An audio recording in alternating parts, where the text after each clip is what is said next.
Hello everyone, welcome to my podcast Through the Looking Glass, Bali. Today I'm delighted to have Jeanny Grace, the director at Pandu Consulting, business legalities consultant, an entrepreneur, wellness enthusiast, and an inspiring meditator. Jeanny's unique journey starts in Jakarta in the big world of fashion, advertising, and media, transitioning to entrepreneurship in Bali. So today, through her story, let's uncover the professional challenges and personal triumphs. Welcome to my podcast, Jeanny, and I'm very thank you for being here today. Thanks for having me. Where are you coming from and how your journey bring you to Bali, and how did Pandu Consultancy started? Okay. So I am what you can call an accidental entrepreneur. My journey started when I was still working in Jakarta. At that time, it was 2011. I was coming back and forth to do some project in Bali. A number of clients here, mostly hotels, restaurants, and such things with, at that time, fashion TV. And in 2015, in Jakarta, I was studying more about wellness, and then I come across yoga. And so I was getting more interested, and therefore I was learning more about it. And it brought me to Bali to do a workshop and learning with a teacher here from Yoga Barn. And at that time, I was offered an opportunity to do branding for holistic yoga retreat with also a very well-known naturopathic doctor in Bali. And that's how actually started my journey. I was doing at that time, I was a general manager in my company, so I know a little bit more about operations side of a business. And I think that was really useful for whatever they were looking for at that time. My life was changing, and naturally, Bali provided me such place that I can expand and grow. Starting the business in Bali, from your personal and from your professional perspective, what would be your advice? Well, first and foremost, Bali is a very creative place, right? So there's like a lot of creative people, a lot of creative juice kind of flow, right? And sometimes you are sitting in a cafe and was thinking about what you're really interested in, and then suddenly you have a business ideas. You know, it could happen, and then suddenly you're renting the land. And suddenly you found a land in front of you, and you really like it. Right. And before you know it, you just come up with an idea of a business venture. But I would say just take your time and get to know the legalities of what it takes, actually. Navigating through these legal processes, I think like Indonesian legal processes are not the easiest one in terms of accessibility. Yes. And understanding, there is a lot of, but again, not the misleading information, but just how the information is provided and how you have access to it. I think this sometimes creates a lot of misunderstanding, right? Yes. I feel sometimes, especially in Bali, quite often we can face it. That's from the different source you get different answer for the same question. How to navigate through these processes? So first and foremost, we have to do a little bit of. I have to do a little bit of information. We have different regulation in Indonesia. We have undang-undang dasar, which is the basis of the legislation. We have undang-undang. We have peraturan pemerintah. We have peraturan presiden. And then uniquely, in Bali, in a provincial level, you also have peraturan provinsi dan peraturan daerah. So it's actually really easy to get lost in It is. what you need to follow. So I guess where to start is find a consultant that can actually dissect the information and ask the right questions that is related to your business. Find the right consultant, and then it will be so much helpful for you. There is a lot of new things. Yes. Which one do you feel like is important to know, for example, for hospitality business? So I think as a business owner, and especially when my clients are 90% foreigners, the thing that you need to understand is the legalities, of course, right? As a business, where to start, yeah, and you as an investor, of course, with the business in mind, you also have to know about your stay permit if you are going to live in Bali, which most of the time my clients want to relocate to Bali, whatever it is they're doing in their home countries, they want to move here.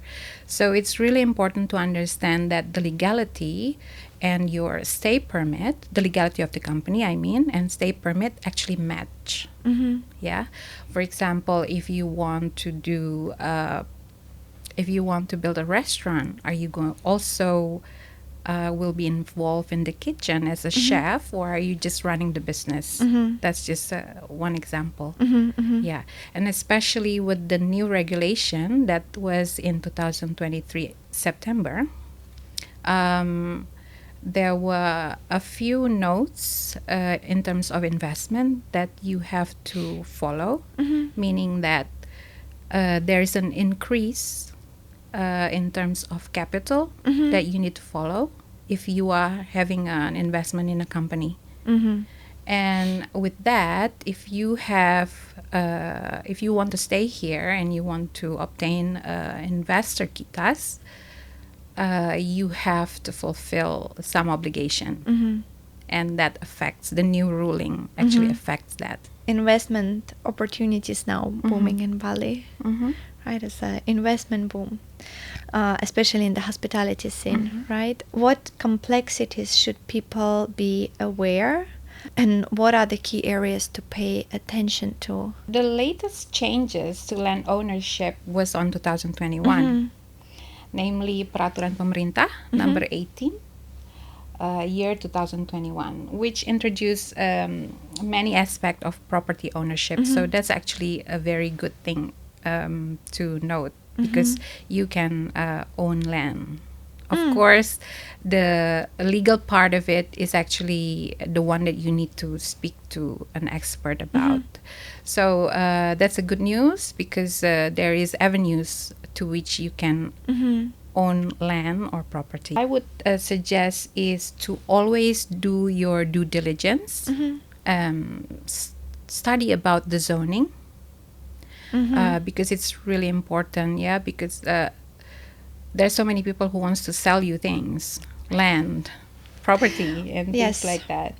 Yeah, so proper do a due diligence. It takes probably about 2 weeks if you have all the proper documentation to do. So it's not hard. And another thing to consider is your project environmentally safe or sustainable?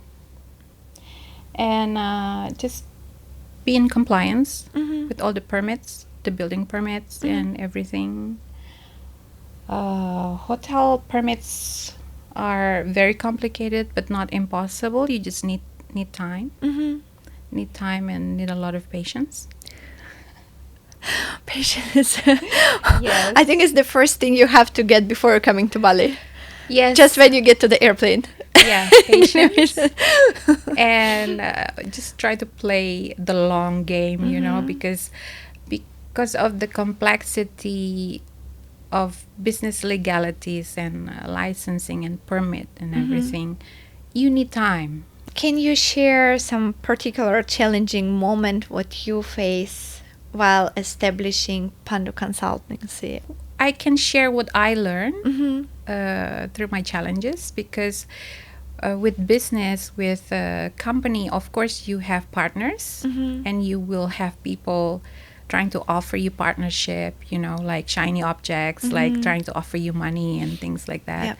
But of course, with business, you have to, with partnership especially, you have to be really careful in selecting who you engage in a company with, because 1-2 years, of course, when everything is like perfect, Mm-hmm. it's gonna go well. But as soon as life throw challenges at you, um, people can change to basically to do a legal paper in changing partners, in changing investors and things like that. It's gonna cost as well. Right. Yeah. Pandu Consulting been here in Bali already how many years? Well, we're coming to 2020, so Okay. 4 years. 4 years. 4 years. So through these 4 years running the business in Bali, this is another thing. I think one thing is opening Yes. and opening, okay. Running the business in Bali. Pros and cons. Well, the pros is you can have more balance in Bali. What I mean by balance is you have work and life balance. It seems a bit seamless here, like people are a bit more relaxed Yeah. and things like that, which provides, an opportunity to also heal yourself and, Right. do and think about life, not just, doing the business and money and everything, right?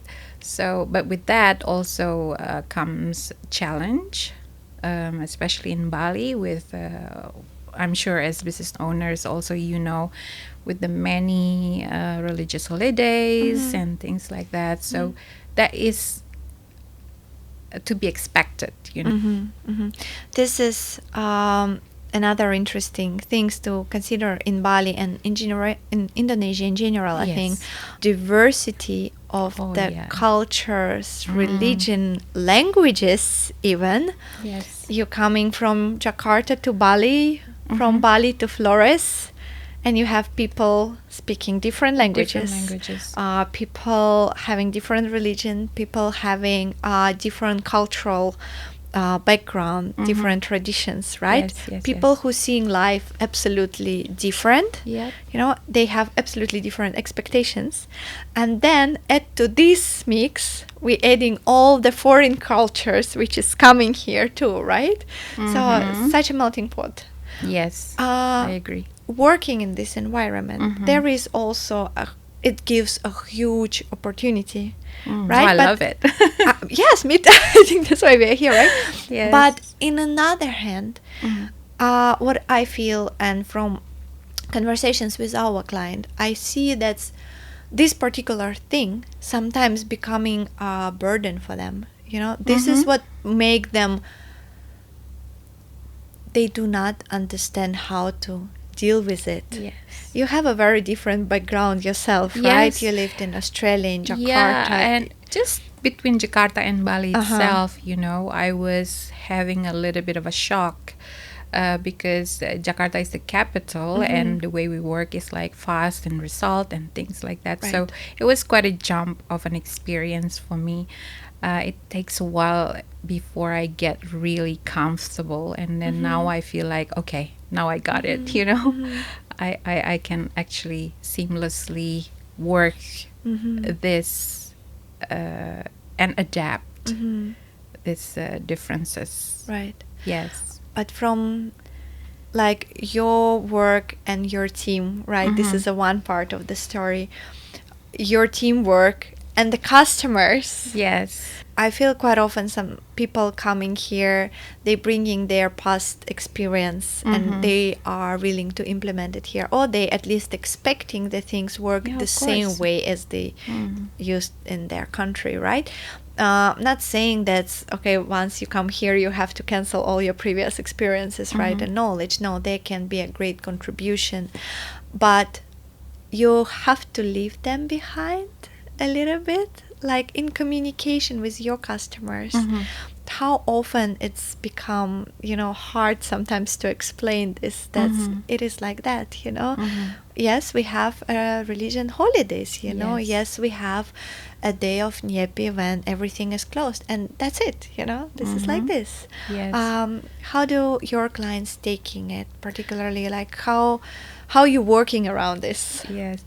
So actually, I'm lucky because I have a long relationship with my clients mostly, and even though some of them are new to Bali, some of them have been here for, like, the veterans basically. So what I find helpful is for you to actually prompt before all the holidays. Yep. Because of course you will know your clients, and then you have your meetings, you know what they want, and in the background you already know, like the holidays in 1 year, right? Right. And so try to expect this, and prompt your client, like tell your clients that, hey, this is coming up, so you have 2 months, and can we please speed things up, or a delay will be expected. And most of the time I have clients that was like, wow, how come you have so many holidays? But that's just the way the place is, so you work with it. Yeah. But communication, of course, like you have to communicate your client. This is to be expected, because the holidays are the same every year mostly. Right. As a business owner, it's challenging. It's very challenging. Right? Because even with all of the beauty and extra offs from the business perspective, right? Again, from the financial part of it. Yes. This is something what you have to bear as a business owner. So it comes with the place. It's beautiful, but it's also challenging. For me, I always try to see long term, because I'm not just here for this year, right, or make money this year, and right, it's like, so it's a long term vision. So hopefully in the long run, if you adjust it, and if you try to work with what you have, you can find way to tweak, and get the return. What helps you in every day, basically your daily, routine, how you mingle this? Because I know you're also quite often traveling to Jakarta, right? So you still have some work to be done there, and like running your team, which are quite big already, right? So like since we first time met, it's grow up significantly for the last couple of years. So how you still find the time for wellness, for yourself, for meditation? I remember you told me about your beautiful experience with the meditation and implementing it actually to work. So I had a bit of a personal struggle the past couple of years, and during this time, of course, I cannot stop working. I have to still perform. I still have to answer to my clients and things like, the usual. Yeah. So after these challenges, I find that I am more functional if I am more calm. Right. And so I try to adopt a practice that is helping me to calm and to be clear, and to have clarity in what we do, like day to day and things like that. So I adopt a practice called a Vedic meditation. And it's basically a meditation that you do twice a day for 20 minutes. And I find that very, very helpful. Okay. Yeah. But of course, I'm still learning to fit it in the schedule, right? Do you think it's like, do you see a direct connection on your productivity, on the teamwork, Yes. atmosphere, everything, your personal Yes. stability and calmness influencing. Yes, of course. Because everything is about energy, right? Yeah. If you are energetically calm, your team can sense it.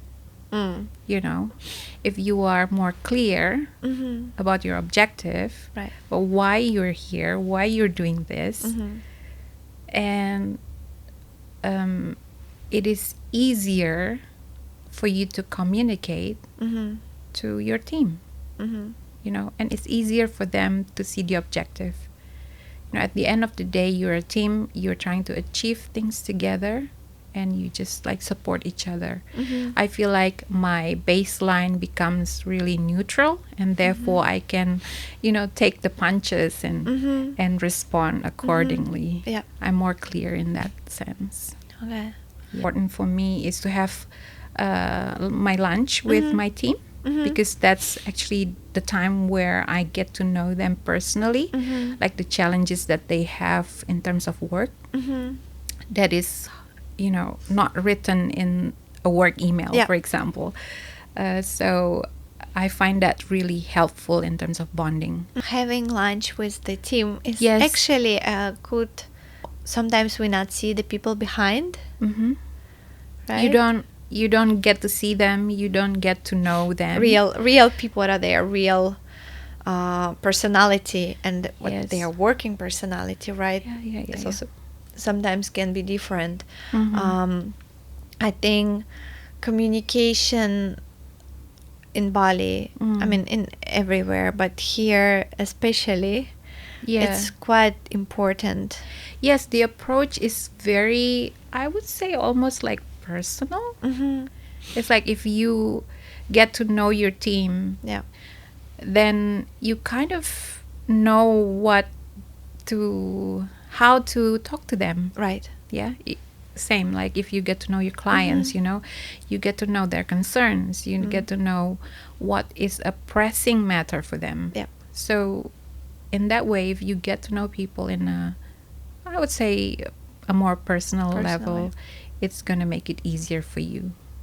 In Indonesia, Yes. being a woman in business, being a woman in legal business, Yes. right? I think it's not only in Indonesia but everywhere in the world. It's very challenging. Uh-huh. Yeah. I mean, I think, we women strive for equality, but actually we are not that equal. Especially in Indonesia, you as a woman, you in a setup of a family, for for example, you're not usually expected to have opinions. You have to follow, you have to not have ideas, not communicate your ideas and things like that. So that's really from childhood, from when we were young, as a woman, as a girl. That's how you grow up with. And it can be challenging, but I'm here to share that, being a woman, but it's actually an advantage, because you have a different perspective from male counterparts, and you have very detailed way of thinking. Right. And so I find that it's actually not a bad thing to be a woman. But of course,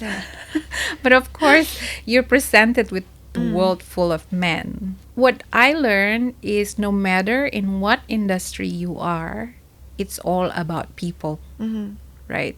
It's a business about people. You're from whatever, like hospitality, FMCG, service, banking, whatever. You're dealing with people. So try to go back to that, like, how to be with people. And that's how you can start your relationship or relate to others. It's just about people. People have ideas and expectations and Understanding them. and things like that. But it's all about people.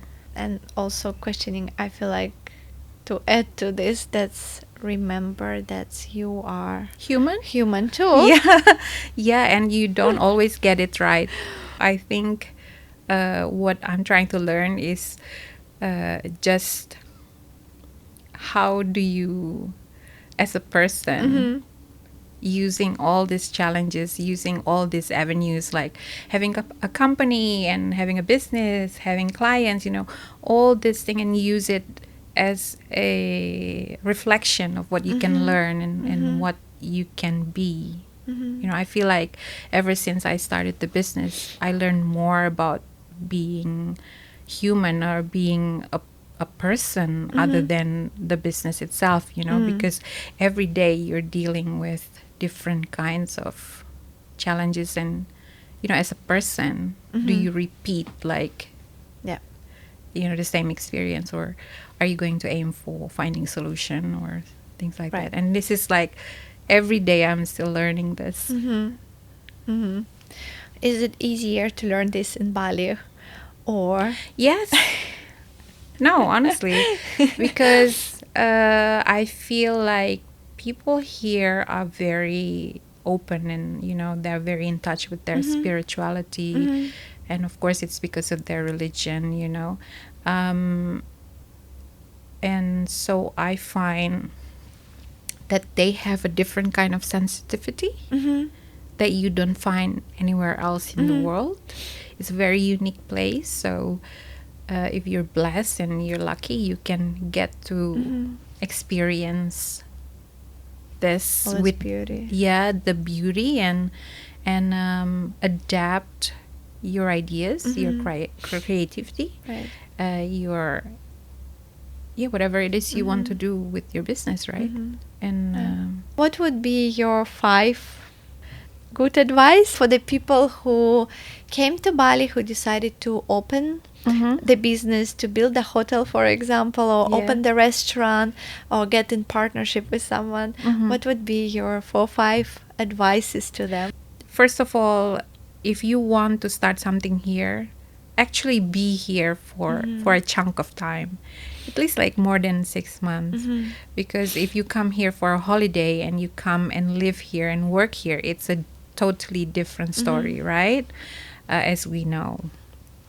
And secondly, if you are starting a business in Bali, try to do it the right way. Yeah, in terms of just set up the company and do it correctly, and not like think like, oh, there's an opportunity, so I can just make money. And but there's a legal consequences that you have to face if you don't think about it early on. So that's 2. Like, think about the legalities, do it correctly. As a business owner, try to be in compliance, like do your reporting, do your tax and everything. What else? Try to find time, for yourself, like go to the beach, self-regulate, do yoga or exercise or gym or whatever it is that you do, CrossFit or something like that. And I think one thing that is quite important, even for me, is actually to plan at least twice a year to escape Bali. At least that's what I do, and I find it really helpful. At least twice a year I have to go away and then come back with a fresh perspective, because I feel like island fever is real. Yeah, you can get like really bogged down with like the size of the island, and like it's like it's quite small, and everybody, and what they're doing, Right. and it's quite quite good to escape as well. It is good, especially if you're staying here for a long time. Yes. I think you're just getting used to it, to this environment. I've found myself craving for the city. Yeah. Before we get to the wrap up, I would Yeah. ask you a last question. Last question for today. It wasn't expected. Yes. Give me any number from 1 to 10. What about 3? 3. Okay. If you have a $3 million given to you with the request, okay, Jeanny, here is the money.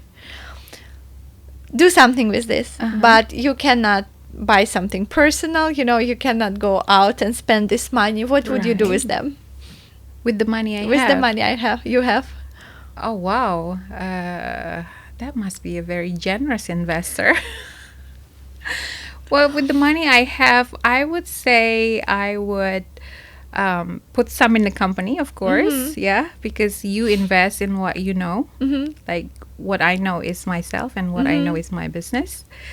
And spend maybe something, to give back to the community.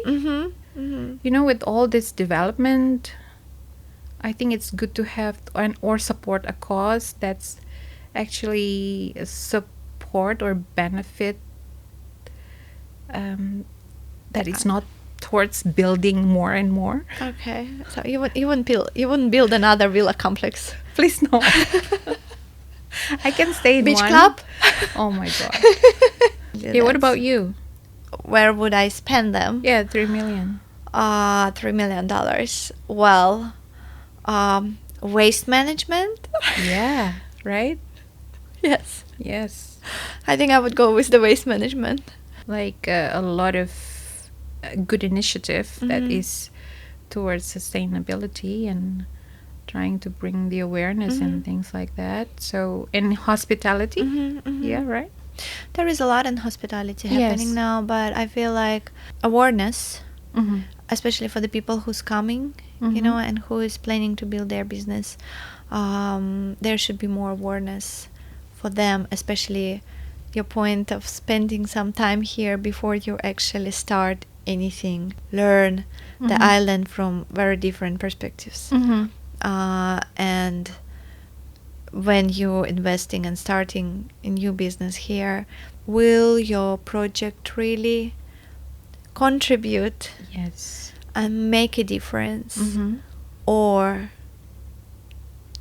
it would be another burden, adding more destruction. Adding more destruction. But it's a very complicated and sensitive topic, because absolutely agree. Of course, with developments and the booming economy after COVID, and I feel that's slowly people are starting to realize the impact that all this development is actually doing to Bali, right? What do you feel like might help, to bring more attention to this? If you are starting a hospitality project, it's good to also speak to the right consultant that can help you with your sustainability practice. Yeah. There are, I know a few of them, and they're really good in terms of what they're actually bringing to the project. Yep. So I think it's good to engage a consultant as well. As a wrap up, could you share any closing thoughts or key takeaways for our listeners? We, as a comer, like a newcomer to Bali, or as visitor, or as a guest, or whatever you call it, and want to come to Bali and establish something, well, first and foremost is like to come and not expect Bali to be the way you want it to be, right?